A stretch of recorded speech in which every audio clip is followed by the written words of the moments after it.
আজকে দেখলাম একটা নেতা বলতেছে বদরের ময়দানে যেদিন আল্লাহ নবী যুদ্ধ করতে গেছে মা আয়েশা রাদিয়াল্লাহু তাআলা আনহা ছিলেন প্রধান সেনাপতি। সেই বদরের যুদ্ধে হযরত আয়েশা তার নেতৃত্বে পরিচালিত হয়েছিল, তার নেতৃত্বে যুদ্ধের সকল সরঞ্জামাদি সরবরাহ করা হয়েছিল, তার নেতৃত্বে যুদ্ধে যারা আহত হয়েছিল সেই মানুষগুলোকে নার্সিং দেওয়া হয়েছিল, ট্রিটমেন্ট দেওয়া হয়েছিল। না না, তুমি যেটা জানো না সেটা বলবে কাউকে, কথা বল না কে?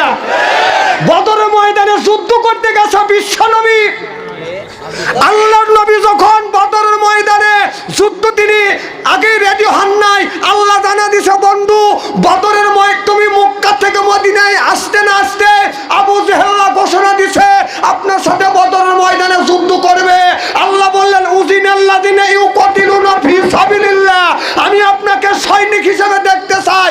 আল্লাহ তো বলেন নাই যে হে নবী, নবীর স্ত্রীকে সৈনিক হিসেবে দেখতে চাই। আমাদের দেশের নেতা যিনি আমাদের দেশের প্রধানমন্ত্রী হতে যাচ্ছে তিনি বলছে মা আয়েশা সিদ্দিকা বদরের ময়দানে যুদ্ধের সেনাপতি হতে। যা জানো না এটা বলবে কাউকে।